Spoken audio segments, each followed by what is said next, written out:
Temperaturat e larta që në qytetin e Lezhës kanë shënuar deri në 39 gradë Celsius, kanë reduktuar ndjeshëm lëvizjen e qytetarëve.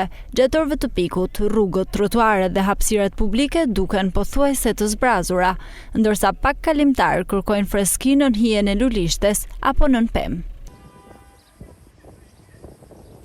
Përballë kësaj vale të nxehtit, mjekët apelojnë për kujdes të shtuar, veçanërisht për të moshuarit dhe personat me sëmundje kronike. Bluzat e bardha rekomandojnë shmangjen e daljes nga ora 11 deri në orën 17, përdorimin e veshjeve të lehta dhe ngjyrë të hapur, mbajtjen e kapeleve apo syzeve të diellit dhe sidomos konsumimin e vazhdueshëm të lëngjeve për të shmangur dehidratimin. Kujdesi veçantë kërkohet për fëmijët e vegjël dhe të moshuarit, të cilët janë më të rrezikuar nga dielli përvolues.